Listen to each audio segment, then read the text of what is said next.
하나님 말씀 보겠습니다. 말씀 이사야서 38장 1절에서 8절까지 말씀입니다. 이사야서 38장 1절에서 8절까지 말씀 한 절씩 같이 교독하시겠습니다.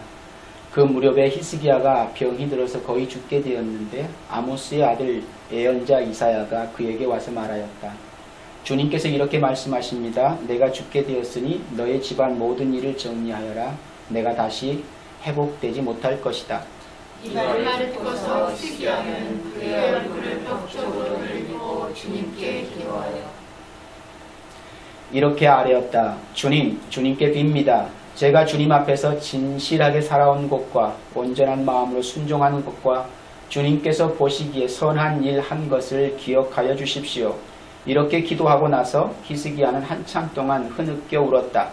그때 주님께서 이사야에게 말씀하셨다. 너는 되돌아가서 히스기야에게 일러라. 너의 조상 다윗의 하나님의 신 주님께서 이렇게 말씀하신다. 내가 기도하는 소리를 내가 들었고 내가 흘리는 눈물도 내가 보았다. 내가 너의 목숨을 15해 더 연장시키고 너와 이 도성을 아시리아 왕의 손에서 구하고 이 도성을 구하겠다. 나 주는 약속한 것을 그대로 이룬다. 그 증거를 나 주가 너에게 보여주겠다. 아하스의 해식에 미친 그림자가 10도 뒤로 물러갈 것이니 해도 내려갔던 데서 10도 올라갈 것이다. 아멘. 아멘.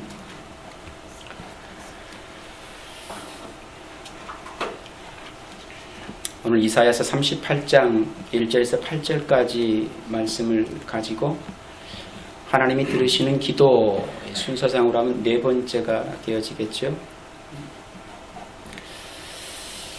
사실 오늘 본문의 말씀인 이사야 38장에 대한 내용은 신앙생활을 조금 했다고 하는 그리스도인이라면 너무나도 잘 알고 있는 말씀입니다. 바로 히스기야의 기도입니다. 아주 유명한 본문의 말씀이 아닌가. 성도라면 한 번쯤 들어봄직한 말씀, 그리고 또 기도를 많이 한다고 하는 사람들은 이 본문의 말씀대로 믿고 신뢰함으로 얼마나 많은 기도에 열을 냈을까라는 생각도 해봅니다. 제가 이렇게 얘기하면 꼭 부정적으로 얘기하려고 하는 건 결코 아니니 그냥 그대로 들으시면 돼요. 참 이 말씀으로 말미암아 기도라고 하는 신앙의 삶의 모습이 참 많이 풍성해졌다라고 해도 과언이 아닐 것입니다. 사실 이 짧은 기도를 가지고 이미 여러 저자들에 의해서 여러 번 또 여러 권의 단행본 책들이 계속 출간이 되었을 정도로 히스기야의 기도는 인기가 아주 매우 높습니다. 여러분들에게 있어도 참 본받고 싶은 어떤 그런 모델이기도 하지 않을까라는 생각도 해봄직합니다. 왜냐하면 그의 기도는 하나님 앞에 통곡하며 회개해서 생명을 15년이나 연장받은 능력의 기도라고 생각하기 때문일 것이다 라는 것입니다. 대단한 기도자 아닙니까? 죽어야 맞는데 15년씩이나 생명을 연장받는, 그것도 뭘 통해서요? 기도를 통해서 15년을 더 살게 되었으니 얼마나 엄청난 능력의 기도자입니까? 라고 하는 거예요. 이 히스기야의 기도가 정말 하나님 앞에 그렇게 때를 쓰면 생명도 연장받을 수 있다라는 그런 기도의 내용을 담고 있는 것이 맞을까는 한 번도 생각 안 해봤던 것 같아요. 당연하게 생각했지 않을까라는 생각을 해봅니다. 여러분도 그렇게 믿고 있으면 나중에 이 다음에 죽게 되어지면 한번 기도해 보시기 바랍니다. 정말 히스기야처럼 15년은 아니어도 단 3년이라도 연장해 주시는지 한번 기도해 보시라는 얘기입니다. 첫 서두에서 분명히 너는 죽을 것이다 그랬습니다. 다시 회복하지 못할 것이다. 히스기야는 죽었습니까? 살았습니까? 당연히 죽었죠. 살았으면 지금도 계속 살고 있어야 되는데.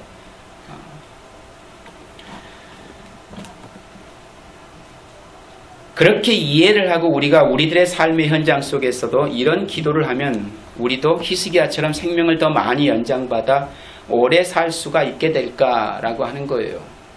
그것이 여러분들이 신앙생활하는 목적입니까? 하나님을 의지해서 이 땅에서 죽지 않고 오래 사는 거, 아주 그냥 뭐 할 때까지 사는 것이 여러분의 인생의 목적입니까?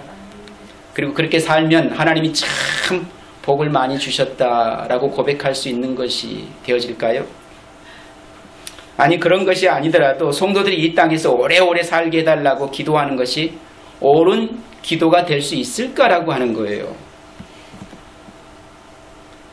저 죽지 않고 오랫동안 이 세상에서 살게 해주세요. 부귀영화 다 누리면서. 그렇게 기도하는 것이 진짜 옳은 기도입니까? 여러분 생각하시기에. 근데 왜 그렇게 기도하죠? 옳지 않는 기도인데 계속 그 기도 되게 많이 하지 않습니까? 눈만 뜨면, 입만 열면 그 기도합니다. 그렇죠? 그게 복이라고 생각합니다. 성도가 이 땅에 살아가는 복, 그리고 그것이 때로는 내가 예수 믿는 특권이라고도 생각을 합니다. 그것이 맞는지 틀리는지는 전혀 생각지 않습니다. 그리고 그냥 그렇게 해야 될 것 같아요. 왜? 그것이 내가 예수 믿는 이 세상에 보여줄 수 있는 유일한 믿음의 근거가 되는 듯한 그런 모습으로 그렇게 살아가는 것을 볼 수가 있습니다. 저도 이 히스기야의 기도를 볼 때마다 늘 생각나는 이야기가 하나 있습니다. 사실은. 그러니까 저희가 한국에 살면서 미국에 오게 됐을 때 저희 재정 보증을 해줬던 그 안수 집사님 가정이 생각이 납니다. 늘. 그분이 정말 건강하게 사시다가 어느 날 아침에 암 판정을 받고 3개월에서 6개월 정도밖에 못 사신다라는 그런 사형 선고가 내려졌습니다. 그러니까 누가 보아도 그 나이에 돌아가실 만한 그런 분은 아니었었어요. 그렇간데 그런 선고를 받고 나니까 오직 한 가지 이제는 매달릴 게 하나님밖에 없더라는 것입니다. 그래서 정말 열심히 매달린 걸로 압니다. 저는 여기 와 있었기 때문에 어떻게 하나님 앞에 기도했는지는 몰라요. 그렇지만 그 부인 되시는 집사님을 통해서 들은 얘기로는 정말 하나님께서 그 기도를 안 들어주시면 진짜 안 될 것 같을 정도로 그렇게 열심을 다해 매달리는 그 모습을 연상해 볼 수가 있었습니다. 그리고 저에게까지 그런 요청도 왔습니다. 제가 비행기표를 사드릴 테니까 직접 한국에 오셔서 좀 안수기 좀 해달라 할 정도로 그렇게 열심을 보이셨습니다. 누구라도 붙들고 싶은, 그래서 남편을 꼭 살려내야만 한다는 그 절박감으로 하나님 앞에 매어 달렸던 것 같습니다.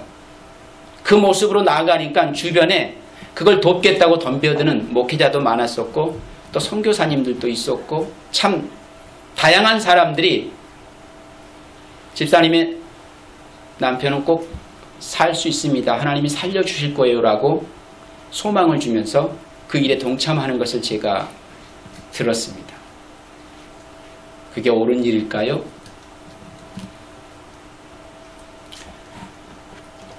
얼마 살지 못할 남편에 대한 안타까움 때문에 메어 달리는 부인 되는 집사님의 그 열정 있는 기도의 모습은 충분히 이해가 되고 설득력이 있습니다. 이미 병원에서 사형 시한부 선고를 받은 상태이고 더 이상 가망이 없다라는 결론이 났습니다. 그랬을 때 하나님 앞에 나아가 기도할 기도의 제목이 뭘까라는 생각을 곰곰이 하게 되어집니다.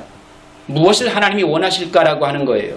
그런데 우리 모두는 다 맹목적으로 그 안수 집사님이 그 병으로부터 치유되는 것이 하나님의 뜻이라고 생각합니다. 이구동성으로. 다시 사는 것이 하나님의 뜻입니다. 근데 결론은 돌아가셨습니다. 그러면 하나님은 우리의 뜻을 들어주지 않았던 것입니다. 그리고 그들의 열정 있는 기도도 기각하셨습니다. 그리고 하나밖에 없는 남편,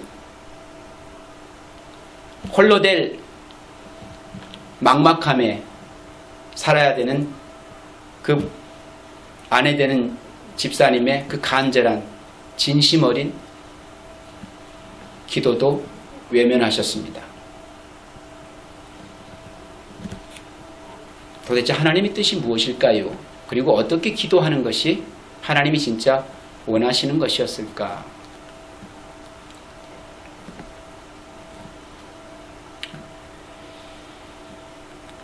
기도도 때가 있습니다. 기도할 수 있을 때가 있고 기도를 멈춰야 할 때가 있습니다.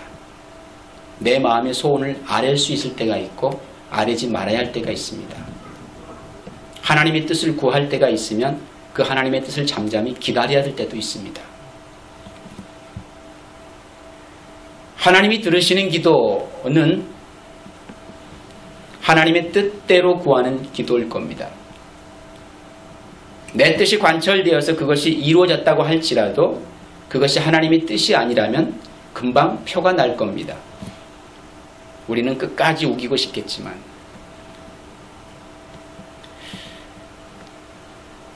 저는 이 본문을 볼 때마다 그 장면이 연상되어집니다. 그리고 생각하게 되어집니다. 마음속에. 그때 내가 어떻게 권면을 해드렸어야 옳을까라는 생각을 합니다. 그렇게 기도하시면 히스기야처럼 하나님이 생명을 연장해 주실 거예요. 그러니 더 열심히 부르짖으세요. 이렇게 권면을 해드렸어야 그게 맞는 걸까요? 아니면 기도를 중단하시고 장례를 준비하십시오. 이 땅에 사는 것보다 하나님 나라에서 하나님과 영원히 함께하는 것을 하나님이 더 기뻐하십니다. 그렇게 얘기를 해드려야 옳을까요? 어떻게 보면 답이 없는 것 같지만 생명은 하나님께 달려있는 것입니다. 그래서 우리 인생은 미련하리만치 그 생명에 대한 애착이 강합니다. 누구에게 자기의 생명을 양도하지 않는 겁니까? 하나님께 양도하지 않는 겁니다. 우리는 우리의 생명을 하나님께 내어놨다고 하지만 결코 그렇지 않습니다. 내 생명의 주인은 나라고 생각합니다. 아마 여전히 우리도 우리 인생의 주인은 나라고 생각할 것 같아요.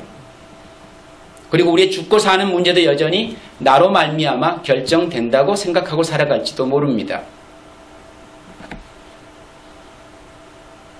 하나님 앞에 내려놓을 때는 내려놓을 수 있는 믿음의 결단이 필요하지 않을까라는 생각을 하게 되어집니다. 무엇이 옳다 뭐가 그르다라고 굳이 저도 하나님이 아니라서 답변을 해드릴 수 없습니다. 그러나 제시는 할 수 있습니다.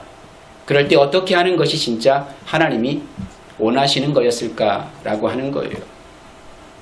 받아들일 건 받아들이고 내가 할 수 있는 최선은 다하는 것이 가장 옳은 방법인 것 같습니다. 그런데 주변에 사람들이 참 문제가 많은 것 같습니다. 그 일을 놓고 하나님이 분명히 살려주실 것이라고 산 소망이 아닌 죽은 소망을 계속 안겨주면서 부추기는, 그리고 잘못된 신앙의 행위를 계속 반복하도록 이끌어내고 그 속에서 자신들이 얻을 수 있는 것들을 얻고자 하는 참 인간의 사악함이 늘 그 속에 도사리고 있더라 라고 하는 현실을 발견하게 되었습니다. 제가 왜 이런 말씀을 드리냐 하면 그분이 가진 재산이 좀 있었거든요.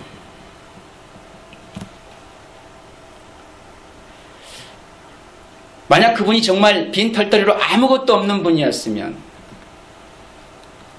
그런 분들이 와서 그렇게 열심히 같이 기도해주고 그 자리에 동참하고 막 그렇게 내일처럼 아파하고 기도하고 막 그렇게 하셨을까요? 밥도 안 사주고 아무것도 대접 안 해주고 그저 와서 기도만 해달라 그러면 와서 그렇게 열심히 기도해주고 교통비도 안 주고 와서 해달라 그러면 해줬을까요?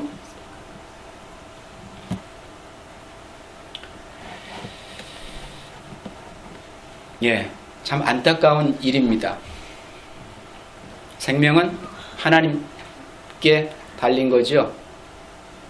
그분이 죽고 사는 것이 뭐 그리 대단한 일이라고 왜 그렇게 해야만 합니까? 라고 하는 거예요. 그분의 인생이 거기에서 맞춰지는 것은 가족들에게 있어서는 참 안타까운 일이고 가슴 아픈 일인 건 분명합니다. 그렇지만 하나님 편에서는 그것이 하나님이 기뻐하는 일일 수도 있다는 사실을 왜 간과하는지 모르겠습니다. 우리는 거기까지 좀 성숙되어져야 될 필요성이 있겠다라는 생각을 합니다. 하나님이 무엇을 기뻐하실까, 뭘 원하시고 계실까라고 하는 거예요. 우리 인생의 관계 속에서도 굉장히 끊어짐의 아픔이 있다는 사실은 인정합니다. 그러나 그 끊어짐의 아픔이 계속 연장되기를 바라는 마음 때문에 하나님의 뜻도 거스린 채 우리 욕심만을 챙기자고 하는 그런 우리의 신앙의 행위는 어떻게 보면 굉장히 무리하기 짝이 없는 행위일 수도 있다라는 것도 생각해 보아야 합니다. 그러나 전 개인적으로 답은 없습니다. 왜? 내가 처한 사항은 아니니까. 뭐라고 여러분들에게 이것이 옳습니다라고 제시는 하지 않겠습니다. 그러나 그런 위기를 만나거들랑 저는 겸손히 하나님의 음성을 경청하십시오라고 제안을 드리고 싶습니다. 내 소리를 내지 말고 하나님이 무엇을 원하시는지를 잠잠히 하나님의 음성을 경청하시라는 거예요. 그럴 때일수록 주변에 알려서 뭔가를 힘을 모아서 응집해가지고 하나님의 마음을 흔들려고 하지 말고 하나님이 오늘 이 상황 속에 내게 뭐라고 말씀하신지를 잠잠히 겸손히 그 주의 음성을 귀담아 듣는 일에 더 열심을 내셨으면 좋겠다라는 생각을 하게 되어집니다. 그래야 실수가 없습니다. 그래야 우리의 신앙이 변질된 이 세상 속의 오물과 같이 뒤섞이지 않습니다. 그래야 순결한 믿음의 자리를 지켜갈 수가 있기 때문에 그렇습니다. 하나님이 들으시는 기도요, 얼마나 많은지 모릅니다. 그런데 제가 계속 드리고 있는 얘기는 딱 한 가지입니다. 하나님이 원하시는, 하나님이 뜻하시고 바라시는 그것을 부여잡고 기도해야 그 하나님이 그 뜻을 들어 응답하시는 거겠죠. 왜? 하나님이 원하시는 것이니까. 하나님이 뜻하시는 것이니까. 하나님이 계획하신 것이니까. 결국 저와 여러분들이 하나님이 들으시는 기도는 어디로 가야 됩니까? 예수 그리스도를 통해서 우리 가운데 선물하신 영생이라고 하는 그것을 붙드는 일에 우리의 목숨을 내어놔야 그 생명으로 다시 사는 것 아니겠습니까? 결국 성도는 이 땅에서 오래오래 살게 해달라고 기도하는 것이 옳은 일이 될 수 있을까? 조금은 답이 되는지 모르겠습니다. 우리가 이 땅에 살면서 하나님의 나라를 소망하며 사는 하나님 백성들이 그 하나님 나라를 뒤로 한 채 이 땅에 또 오래 살 수 있게 해달라고 기도하는 것이 합당한 기도가 되겠는가라고 하는 거예요. 눈물도 없고 슬픔도 없고 질병도 없고 죄도 없고 악도 없고 사망도 없는 곳에서 우리를 목숨 바쳐 사랑해 주신 아버지 하나님과 함께하는 것을 우리가 진정으로 기대하고 소망하고 있다면 우리가 과연 그 죽음 앞에 그렇게 떨며 안타까워하며 광분한 모습으로 하나님 앞에 우리의 요청을 들어달라고 때를 쓸 수가 있을까라는 생각을 하게 되어집니다. 그러니까 히스기야의 기도는 단순히 성도가 병이 들었을 때 하나님 앞에 간절히 기도하면 하나님께서 병을 낫게 해주시고 생명을 연장해 주신다라는 내용은 분명 아닌 듯 보여집니다. 만일 그렇다면 히스기야는 죽을 병 걸릴 때마다 기도해서 지금까지 그 생명이 연장되어 살아왔어야 맞지요. 근데 15년 후에는 히스기야는 죽습니다. 우리는 오늘 이 본문이 어느 맥락에 들어있는지를 잘 살펴볼 수 있어야 되겠다라고 하는 겁니다. 이사야 36장에서 39장까지는 온 우주와 역사를 통치하신 하나님의 실존적 차원에서의 체험 부분입니다. 그러니까 모든 통치는 하나님의 주권 안에서 이루어지고 있다라고 하는 거예요. 우리의 죽고 사는 문제까지 하나님의 주권 속에서 운행되어지고 있는 현실인 것입니다.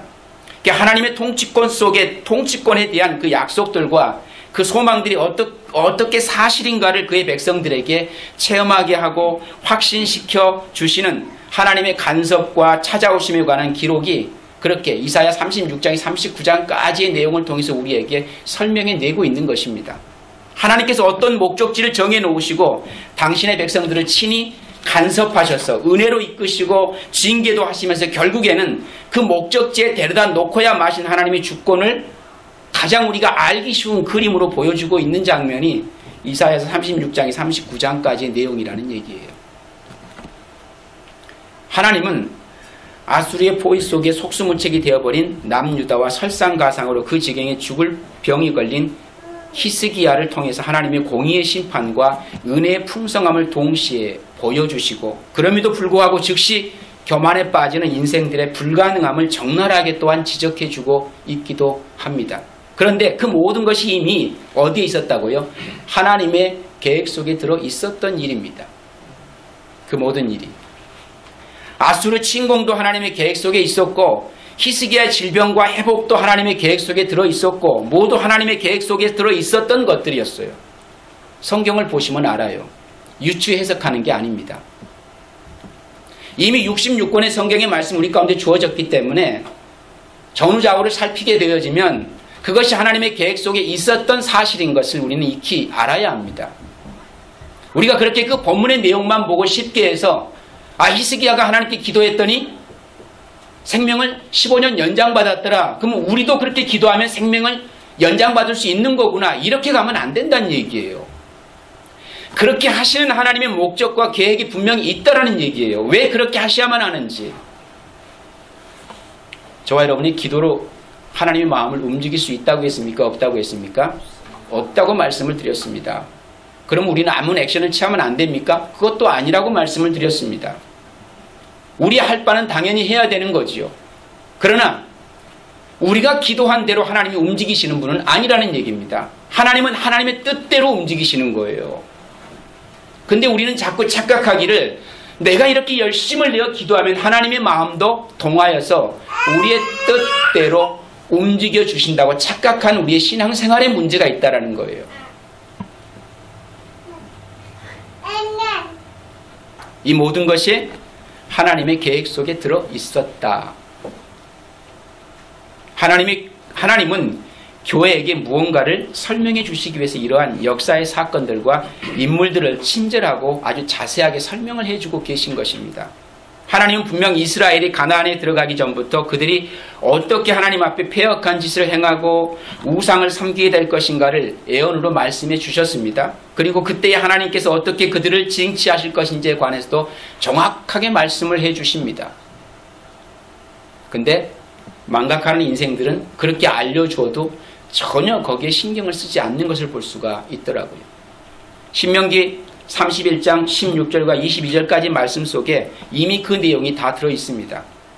너는 내 조상과 함께 잠들 것이다. 그러나 이 백성은 들어가서 살게 될 그 땅에 이방신들과 더불어 음란한 짓을 할 것이다. 그들은 나를 버리고 나와 세운 그 언약을 깨뜨릴 것이다. 그날에 내가 그들에게 격렬하게 진노하여 그들을 버리고 내 얼굴을 그들에게서 숨길 것이다. 그래서 그들은 온갖 재앙과 고통이 덮치는 날 이렇게 말할 것이다. 우리 하나님이 우리 가운데 계시지 않기 때문에 이런 재앙이 덮치고 있다. 그들이 돌아서서 다른 신을 섬기는 온갖 악한 짓을 할 것이니 그날에 내가 틀림없이 내 얼굴을 그들에게서 숨기겠다. 이제 이 노래를 저것으로 이스라엘 백성에게 가르쳐 부르게 하여라. 이 노래가 이스라엘 자손에게 내가 무엇을 가르쳤는지를 증언할 것이다. 내가 그들의 조상에게 맹세한 젖과 꿀이 흐르는 땅에 그들을 인도하여 드린 뒤에 눈을 돌려 다른 신을 섬기며 나를 업신여기며 나와 세운 언약을 깨뜨릴 것이다. 그리하여 그들이 온갖 재앙과 환난을 당하게 될 것이다. 그러나 사람들이 이 노래를 부르는 한 이 노래가 그들을 일깨워주는 증언이 될 것이다. 비록 내가 아직 약속한 땅으로 그들을 인도하기 전이지만 지금 그들이 품고 있는 생각이 무엇인지 나는 알고 있다. 그날에 모세는 이 노래를 적어 이스라엘 백성들에게 가르쳐 주었다. 이렇게 말씀이 기록하고 있습니다. 이미 예견되어진 현실입니다. 그리고 하나님은 아시고 그들에게 미리 그런 날이 올 것인데 너희들 너무 두려워하지 말고 너무 절망하지 말고 너무 낙심하지 말고 내 말을 잘 귀담아 들어라. 어떻게 하라는 얘기입니까? 그런 날이 너희가 말씀 안에 잘 순종하고 살아가면 절대 그런 날이 없을 것이다 라는 얘기입니까? 아니지요. 너희는 분명히 내 이 명령에 불순종하여 내 뜻대로 살지 않고 너희 뜻대로 고집하며 나 여호와 하나님을 섬기지 아니하고 이방신을 섬기며 살 수밖에 없을 것이다라는 얘기잖아요. 그렇기 때문에 너희에게 미칠 그 재앙은 내가 말한 대로 다 이루어질 것이다. 그런데 그 재앙 가운데 놓여있는 너희의 현실들 앞에서 너무 두려워하거나 떨거나 경망스럽거나 너무나 난처하거나 그러지 말라는 거예요. 뭐 때문입니까? 내가 이미 다 너희에게 친절하게 알려주고 있지 않니? 그러니 절대 두려워하지 말고 담대하게 그 상황을 잘 극복하라는 얘기잖아요. 그런 고난이 절대 너희한테 없을 거다 이 얘기가 아닙니다. 마땅히 올 수밖에 없는데 그건 뭐 때문입니까? 너희 죄가 그런 삶을 살 수밖에 없을 것이기 때문에. 그러니까 이스라엘 백성들의 패역은 이미 확정되어져 있었던 겁니다. 그리고 레위기 26장 27절 35절을 보면 이렇게 말씀합니다. 이렇게까지 하여도 너희가 내 말을 듣지 않고 여전히 나를 거역하면 나는 더욱 노하여 너희를 거역할 것이며 너희는 너희가 지은 죄보다 7배나 더 벌을 받게 될 것이다. 그렇게 되면 너희는 너희 아들의 살과 딸의 살이라도 먹을 것이다. 말씀해 줍니다. 내가 높은 곳에 있는 너희의 산당들을 모조리 부수며 분향단들을 다 헐고 너희의 시체를 너희가 섬기는 그 우상들의 시체 위에다 쌓아 놓을 것이다. 나도 도저히 너희를 불쌍히 여길 수 없다. 너희가 살던 마을들을 폐허로 만들고 너희가 드날던 송소를 황량하게 만들 것이다. 너희가 바치는 향도 기쁘게 받지 않을 것이다. 나는 또 땅을 황폐하게 할 것이다. 거기에서 사는 너희의 원수들은 거칠고 못쓰게 된 그 땅을 보고 놀랄 것이다. 나는 너희를 여러 민족 사이로 흩어버리고 칼을 뽑아 너희 뒤를 쫓게 할 것이다.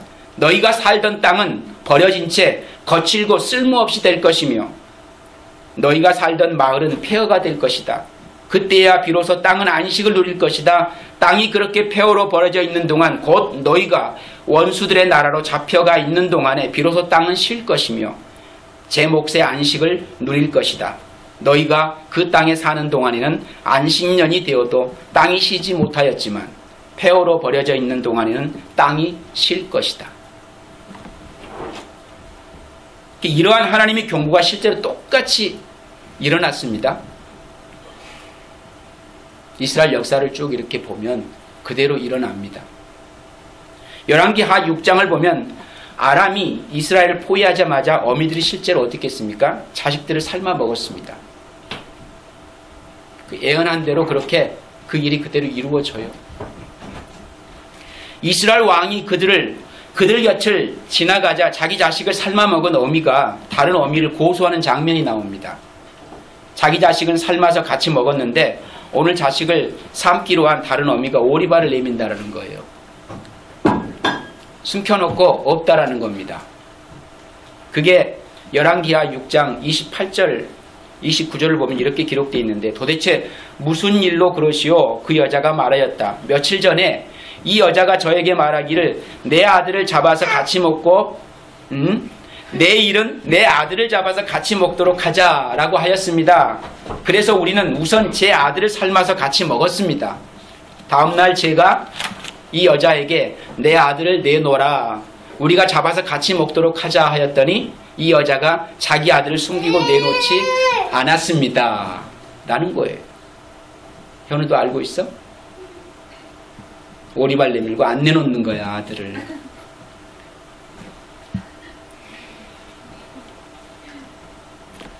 하나님의 예언이 무섭게 맞아떨어지고 있는 장면입니다.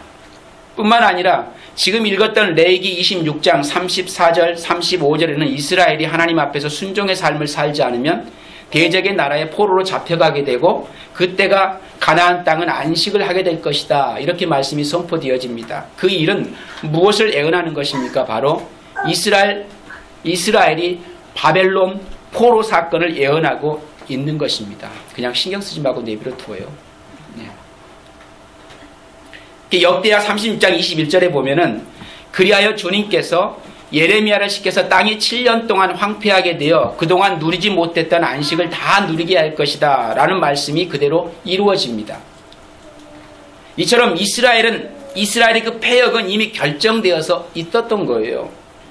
기도한다고, 아니면 내가 열심히 말씀을 잘 지킨다고, 하나님 말씀 앞에서 불순종하지 않고 순종하면서 그렇게 살아내면 그런 하나님의 예언이 무효가 되는 게 아닌 겁니다. 왜? 이미 그 백성들은 하나님 말씀을 안 지킬 마음을 갖고 있는 겁니다. 누가 뭐래도. 그렇지만 말씀은 선포되어지죠. 그러지 말아라. 그러면 안 된다.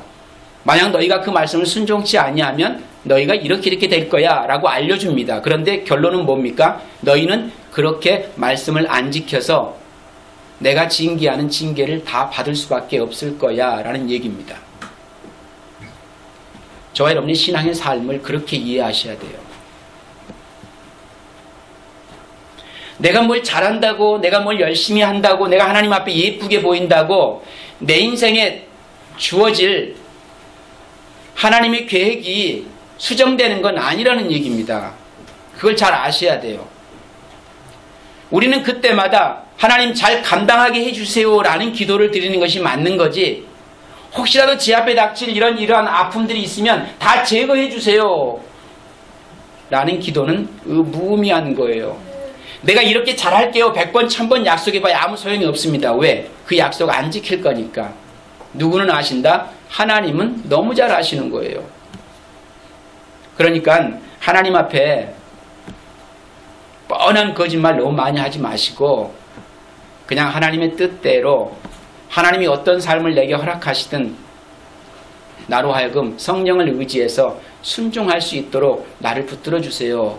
그런 기도 많이 하세요. 차라리 내가 이렇게 할 테니까 하나님 이렇게 해주세요. 그런 기도는 하지 마세요. 어차피 내가 하겠다고 한 약속 하나도 안 지킬 거니까. 왜? 지킨다고 한들 그것이 누구를 위한 약속입니까? 나 자신을 위한 약속이 될 것이 너무 많을 것이기 때문에. 그렇지?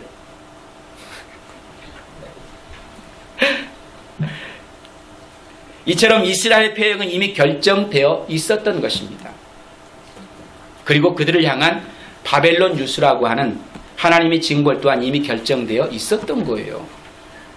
그런데 그 바벨론 포로 사건이 바로 이사야 39장을 근거로 일어났다고 하는 거 알고 있습니까?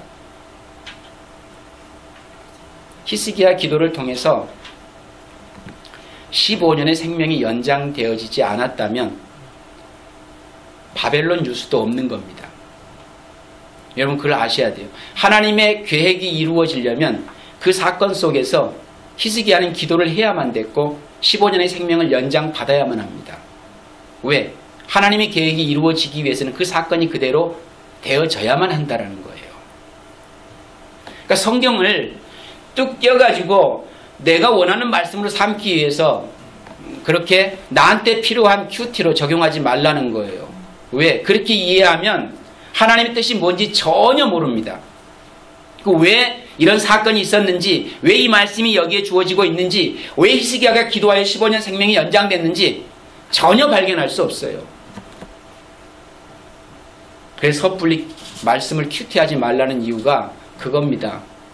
근거하지 않은 말씀의 어떤 한 소절만 가지고 자기에게 적합하게 적용시켜가는 거, 그것처럼 독선적인 이기적인 이해가 없습니다. 그렇기 때문에 그렇게 되어지면 다 나한테 유리한 쪽으로만 해석을 하는 거거든요. 하나님의 뜻이 뭔지를 발견해야 되는 것이지, 내가 뭘 원하는지, 내가 뭘 이 말씀을 통해 충족되어지고 있는지, 그리고 하나님은 나를 어떻게 눈동자처럼 지켜보고 있는지, 그걸 우리가 깨달아 알아간들 그게 무슨 의미가 있습니까? 하나님이 원하는 계획은 아닌데, 내 만족은 있을지 몰라도 하나님 앞에는 참 어리석기 짝이 없는, 지혜가 없는 신앙의 모습이 되어지고 맙니다.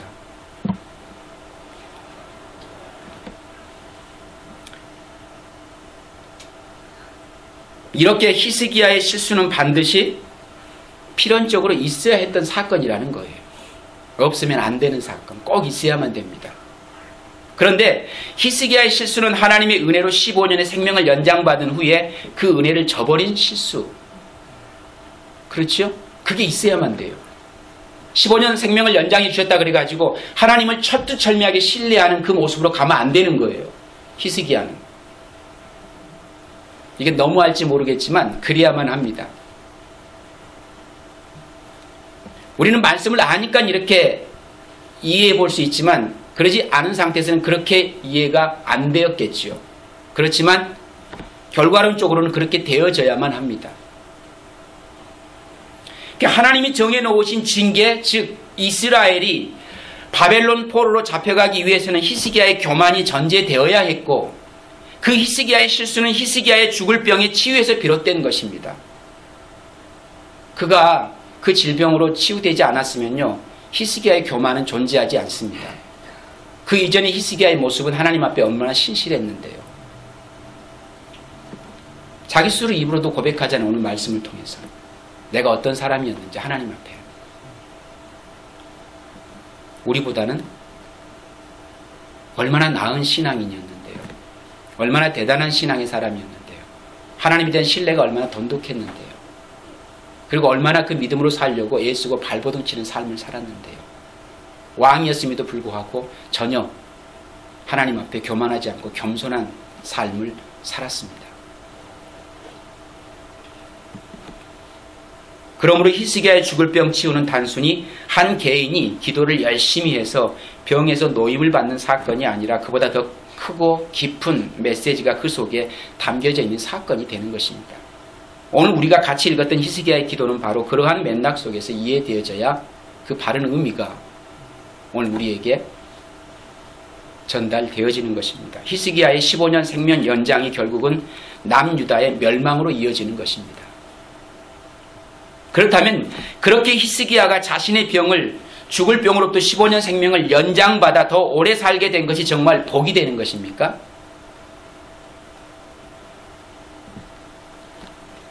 이 땅에 저와 여러분들이 오래오래 사는 게 복이냐는 거예요. 다시 말씀드리면.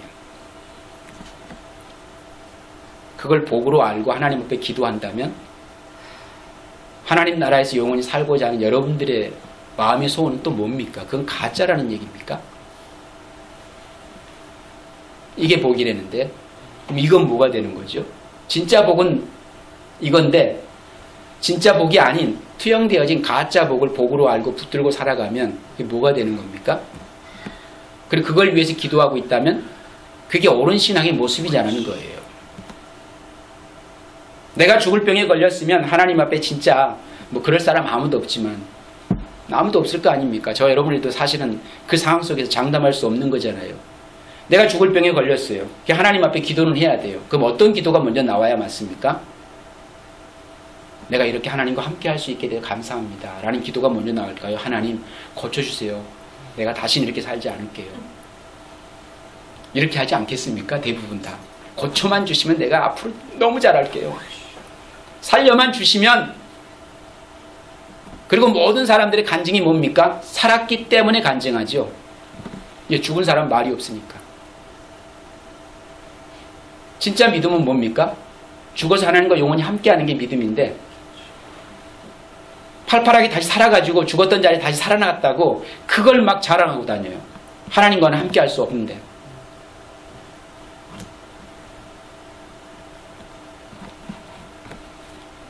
제가 이상해서 그런지 몰라도 저는 항상 생각을 그렇게 합니다.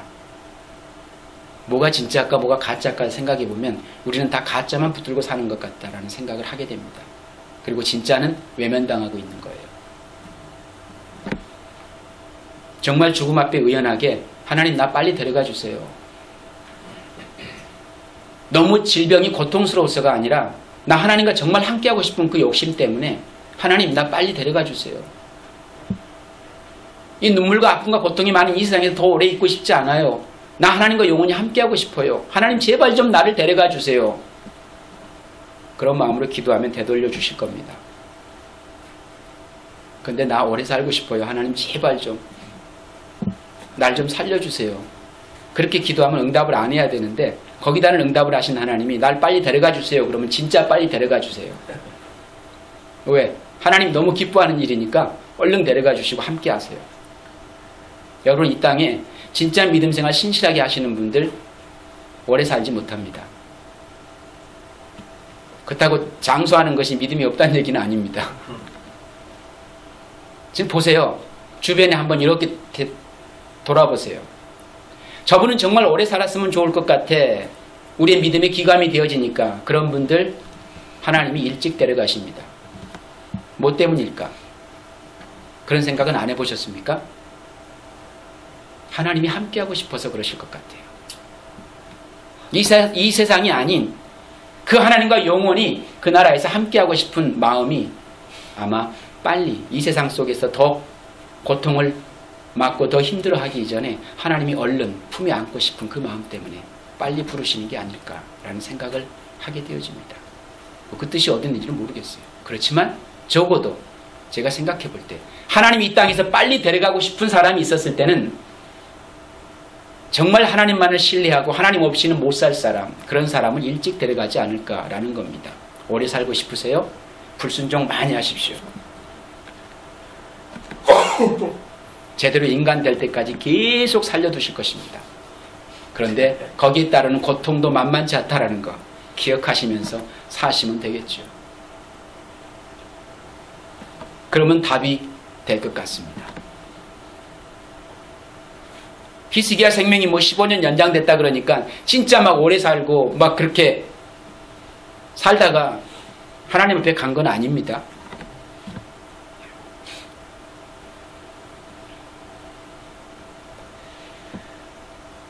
히스기야의 15년 생명 연장이 결국 남유다의 멸망으로 이어지는 것이고, 그렇다면 그렇게 히스기야가 자신의 병을 그 죽을 병으로 15년 연장받아 더 오래 살게 된 것이 복이냐라는 거예요. 여러분, 그게 복이겠습니까? 하나님께서 남유다와 히스기야라는 사람을 들어서 그들의 폐역과 불순종과 징계의 장면을 통해서 우리에게 보여주시고자 하시는 것은 우리 인간들의 환경이나 조건에 의해서 죄를 짓는 것이 아니라 날 때부터 죄인이기 때문에 죄를 짓는다는 것을 보여주기 위한 것입니다. 그래서 하나님의 은혜를 입지 않고는 도저히 구원받을 수 없는 자들인 것을 확인시켜 주는 것이 되겠죠. 어떻게 히스기야가 그런 엄청난 기적을 경험하고 나서 하나님 앞에 그렇게 교만하게 범죄할 수 있어? 이 얘기가 나올 게 아니고 우리는 어쩔 수 없는 죄인이구나, 이 사실을 인식하라는 거겠죠. 나라면 그렇게 하지 않았을 때 천만에요. 여러분, 허다하게 간증하는 사람들, 죽을 병에서 나은 사람들, 그런 사람들 뒷주사 한번 해보세요. 어떻게 살고 있나. 여러분이 몰라서 그렇지요. 형편없이 삽니다. 그래서 하나님의 은혜를 입지 않고는 도저히 구원받을 수 없는 자임을 확인시켜 주는 거예요. 그래서 히스기야가 자신의 생명이 연장된 그 은혜를 체험하고도 교만에 빠져서 바벨론 유수를 자초하는 것입니다. 그러나 하나님은 그러한 당신의 백성들조차 그들의 실수조차 허용하셔서 그들을 징계하시고 징치하심으로 그들을 당신의 백성으로 완성해 내시고야 만다라는 하나님의 열심이 히스기야의 기도와 연결되어서 이사야서의 주의 내용으로 그렇게 계속 이어져 가고 있는 것을 볼 수가 있습니다. 지금 우리가 읽었던 그 이사야 38장의 상황은 하나님께서 그러한 유다 백성들을 아수르 군사의 포위로부터 그 백성들이 자기가 쌓아놓은 대변과 소변을 먹고 마셔야 할 그런 지경에 놓여 있는 처참한 환경입니다. 하나님이 거기까지 몰고 가신 것이고 선민이나 자처했던 그 유다의 교만을 완전히 꺾어버린 그런 현실이 되어지고 있는 거예요. 히스기야는 마치 다윗의 후손으로 오신다던 그 메시아처럼 보이기도 합니다. 그는 유다에서 공의와 종교적 신앙을 회복시켰고 산당과 우상을 파괴했고 신실하고 충성스러운 모습을 보여주었고 훌륭한 지도력을 갖춘 그런 사람이었습니다. 누가 보아도 흠잡을 데가 없어요. 하나님은 지금 그러한 히스기야도 죽음 앞에서는 어쩔 수 없다라는 티끌인 것을 보여주시는 것이고, 그 하나님의 은혜를 떠나서는 언제든지 교만의 자리로 올라설 수 있는 연약한 인간이라는 사실 또한 보여줍니다. 우리가 굳이 그 히스기야를 통해서 배울 게 있다면, 아, 나와 똑같은 성정을 가진 죄인일 뿐이구나, 이 사실을 알면 되는 거죠. 이처럼 하나님의 은혜를 받지 않으면 살 수 없는 자, 그게 인생의 현 주소다. 성경은 그 얘기 우리에게 해주고 있습니다. 나도 히스기야처럼 그렇게 기도해가지고 내 생명 영원히 연장받으며 살아야지, 그 얘기가 아니라는 얘기입니다. 이처럼 하나님의 은혜를 받지 않으면 살 수 없는 자, 그게 저와 여러분의 현 주소입니다. 그렇게 이사야 9장까지에서의 인간의 불가능함과 추악함과 부족함이 다 폭로되어지고 40장부터 66장까지는 참 메시아이신 예수 그리스도에 대한 설명이 나오고 있는 것을 볼 수가 있습니다. 그러니까 히스기야가 죽을 병에 걸렸다가 하나님의 은혜로 15년을 더 살고 죽습니다. 그런데 그때 누가 태어납니까? 역대하 32장 33절에서 33장 1절까지 내용을 보면 그때 바로 아들 므낫세가 태어나는 거예요. 왜? 므낫세 나이가 12살이니까 딱 그때 태어납니다. 히스기야가 15년 연장받았을 때. 만약에 히스기야가 15년을 더 살지 않았으면 메시아로 오시는 예수 그리스도의 계보가 이어질 수 없는 거예요. 그러면 거기서 끝나야 돼요. 이제 하나님의 언약은 끝나는 겁니다. 더 이상 연장이 안 되는 거예요. 이사야 38장에서 히스기야가 죽었으면 성경이 거기서 끝나는 겁니다. 누가 오지 못하고요. 예수 그리스도가 오지 못하시고 끝나는 거예요. 그렇게 될 뻔했습니다. 왜냐하면 하나님께서 유다 지파의 후손으로 메시아가 오실 것이라고 이미 창세기에 예언을 해뒀잖아요. 그게 창세기 49장 야곱의 기도를 통해서 그 자식들을 12자녀들을 기도하는 가운데 유다에게 예언한 내용이지 않습니까? 그 내용이 9절과 10절 말씀에 49장 이렇게 나옵니다. 유다야 너는 사자 새끼 같을 것이다. 나의 아들아 너는 움킨 것을 찢어먹고 굴로 되돌아갈 것이다. 엎드리고 웅크리는 모양이 수사자 같기도 하고 암사자 같기도 하고 누가 감히 범할 수 있으랴. 임금의 지휘봉이 유다를 떠나지 않고 통치자의 지휘봉이 자손 만대까지 이를 것이다. 권능으로, 이게 실로라는 얘기죠. 권능으로 그 자리에 앉을 분이 오시면 만민이 그에게 순종할 것이다. 이렇게 말씀합니다. 메시아의 예언이죠. 실로로 오신. 그러니까 히스기야의 질병 치유 사건은 인간의 불가능함, 하나님의 은혜의 풍성함을 보여주는 한편의 드라마인 거죠. 그렇다고 본다면 히스기야는 그 연장된 인생 동안 그런 하나님의 교훈을 마음에 새기고 열심히 하나님을 의존하며 순종해야 살았어야 했습니다. 절대적 순종을 가지고 살았어야 맞는 거죠. 그런데 그는 교만에 빠져 하나님을 경록해야 합니다. 그래서 이스라엘은 바벨론의 포로로 70년을 보내게 되는 겁니다. 여러분, 기도에서 15년의 생명을 연장받은 히스기야 왕이 부럽습니까? 사실 우리도 지금 연장받은 삶을 살고 있는 거 아닙니까? 다 사망되어 죽었어야 맞는데 성경이 구원받기 전에 우리를 가리켜 죄와 허물로 죽었던 자들이라고 말씀하고 있기 때문에 저와 여러분도 예수 그리스도 안에서 연장받은 새 생명의 삶을 살고 있는 거 아닙니까 지금? 그런데 우리가 하나님의 은혜로 이렇게 살아서 매일매일 하나님의 은혜로 생명을 연장받고 살고 있는 현실입니다. 이 현실에 감사할 줄 모른다면 얼마나 미련하고 우둔한 사람들인가라고 하는 겁니다. 원래 벌써 죽어야 할 자들이었습니다. 아니, 죽어 있었습니다. 그런데 그러한 자들이 하나님의 은혜로 이렇게 살아서 매일매일 새로운 삶을 배우고 익히고 있는 겁니다. 이 연장된 은혜의 날 동안 무엇을 위해 살아야 되겠는가? 고작 기껏 기도하는 내용이 나 오래 살게 해주세요 이 기도하고 있으면 말이 됩니까 이게? 나 이 땅에서 잘 먹고 잘 살게 해주세요 이 기도하고 있으면 그것도 말이 안 되는 것 같습니다.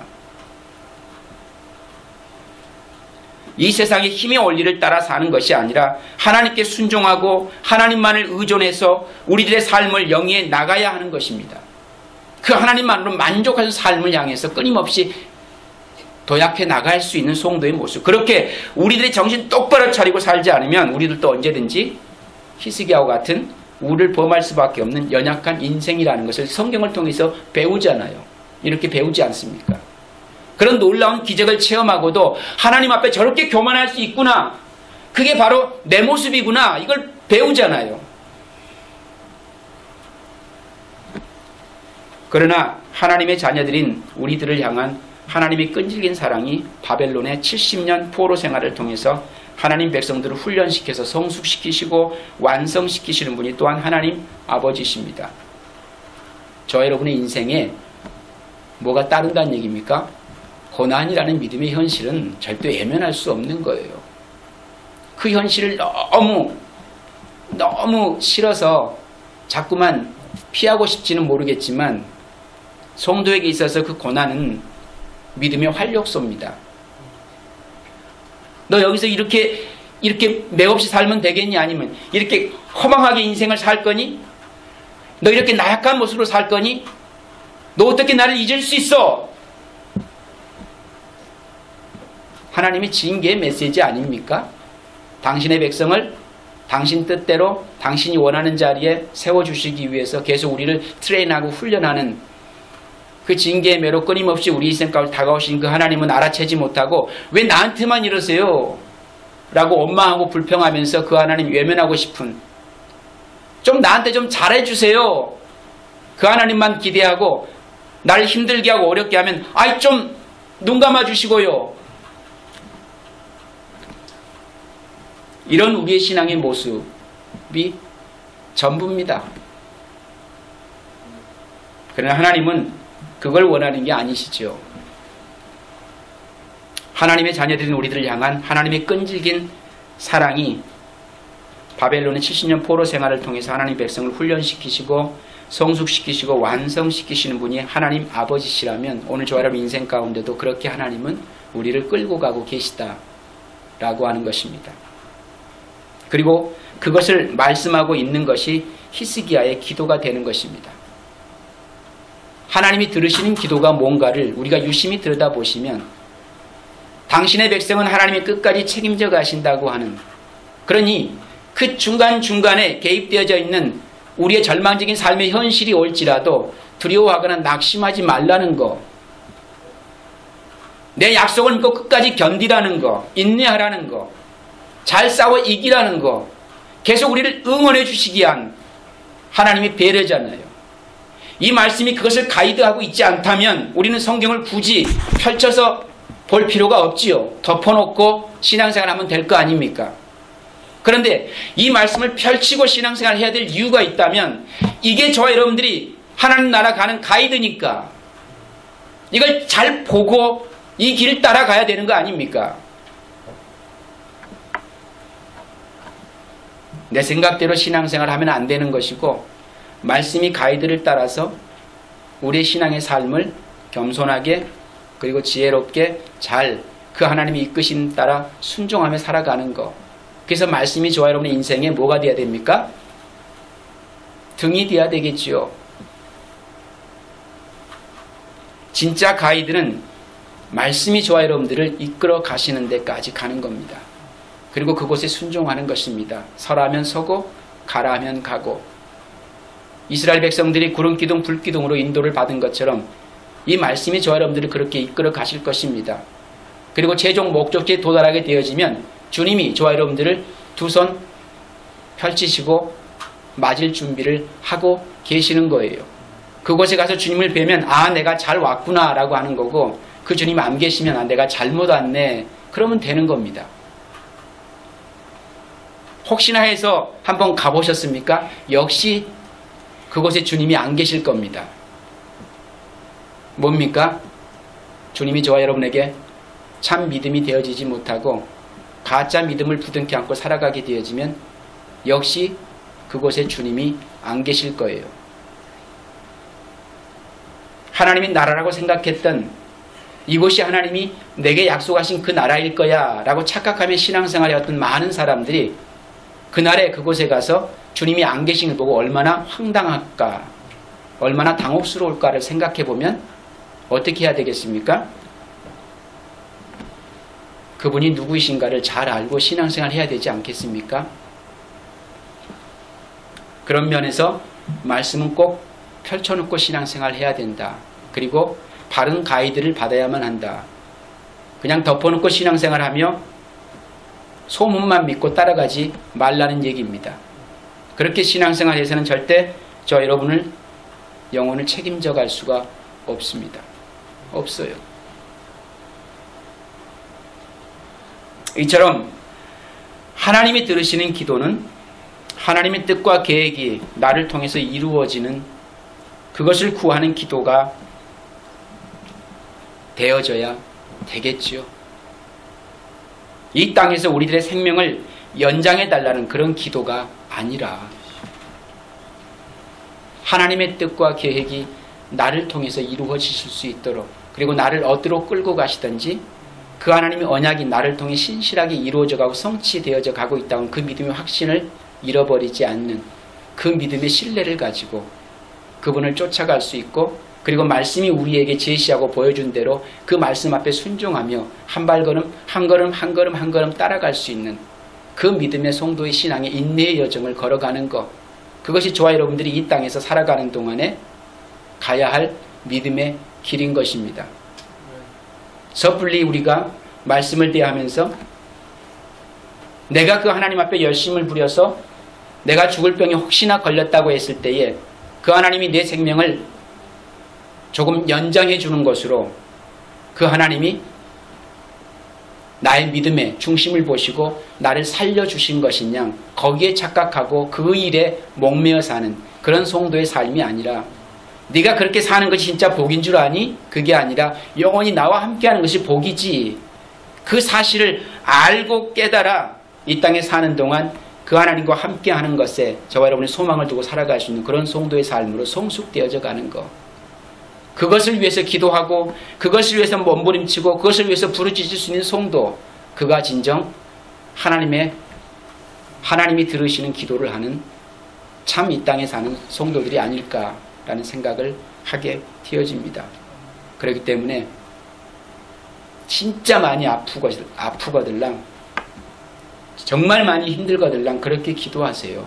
하나님, 차라리 이 땅에서 이렇게 고통과 한숨과 절망의 시간을 보내느니 하나님과 함께하는 것이 훨씬 행복하겠습니다 라는 조건부가 아닌, 내가 이 땅에서 너무 행복함에도 불구하고 그런데 나 하나님과 더 함께하는 것이 더 기쁘고 즐거워요.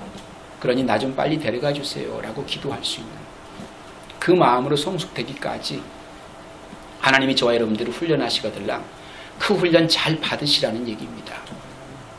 너무 편한 길, 쉬운 길, 그리고 빨리 갈 수 있는 그런 길을 찾아 헤매지 마시고 좀 더디고 좀 힘들고 좀 구불구불 굽이굽이 고갯길을 넘어가도 내가 믿음으로 인내하고 그 하나님의 때를 기다리며 그 하나님의 인도하심을 받아 끝까지 순종해낼 수 있는 그 삶의 여정을 저와 여러분들이 기도하며 감당해 가시는 저 여러분 모두가 되기를 주님의 이름으로 간구를 드립니다. 기도하겠습니다.